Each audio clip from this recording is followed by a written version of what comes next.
Well, Jim and Jennifer Sands grew up in the same neighborhood along the Jersey Shore. They were inseparable and enjoyed spending as much time together as they could. Before 9/11, Jennifer was a full-time retail pharmacist. Jim was a computer software engineer working at the World Trade Center in Manhattan. Jennifer wasn't a religious person back then, but she did believe in God. She understood enough about him to understand that God is sovereign and he has the power to make good on things that happen, or to stop bad things from happening at all sometimes. So each morning when Jim left for work, she prayed for God to keep him safe. And then on 9/11, 2001, God's answer was apparently not today. Jennifer joins me today with a personal remembrance of that day and the personal journey that followed. Jennifer, thank you for being here. Thank you for having me, Steve. I'm not sure he said no, but he certainly had a different plan. Tell us about that day for you.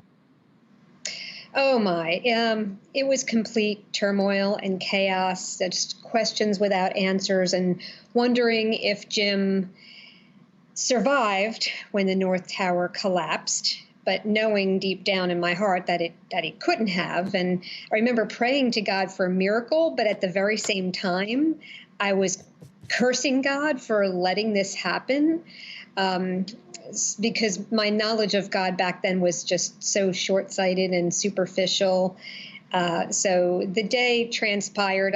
Honestly don't remember a lot of the details. I just have, I guess, put that in the back of my mind. And I honestly prefer to remember what God did from it rather than to remember all of the horrific details of the whole day. Okay, so for you, that was a starting point, a base point, if you will, a starting point in the conversation for you. Pick it up there for me, would you please? You know, God used a lot of different people in my life after 9/11. Some of them were my family and friends, but others were just complete strangers that he brought into my life for a fleeting moment, and then they were gone. And some of these people just helped me to understand that being angry at God, which I was proof that I still believe there is a God. Otherwise, I couldn't be angry with him, because you can't be mad at someone who doesn't exist. And that was a huge revelation for me. And then in time, through a series of significant events and certain people that he placed in my life, my heart began to soften, and someone gave me a Bible and started reading it, looking for answers to why did God allow this to happen? And I found a lot of answers, but in particular, I found the answer. I found Jesus, and that made all the difference. I realized that I really can live the rest of my life without Jim, but I cannot live the rest of my life without Jesus.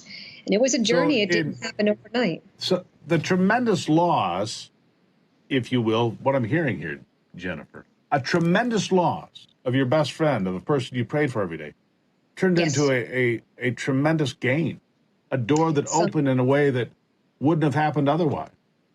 Absolutely. And I say that all the time. Sometimes when we face our greatest loss, God will bring forth our greatest gain. I was not a believer in Jesus before 9/11, but after 9/11, everything changed. Back then I was married. Now I'm a widow. Back then I was a pharmacist. Now I'm an author. Back then I was a scuba diver. Now I'm a conference speaker. And back then I was lost, and now I'm found. Yeah. My wife says, maybe you'll identify with this. My wife says, for the pain that we experience, we are doubly blessed by God.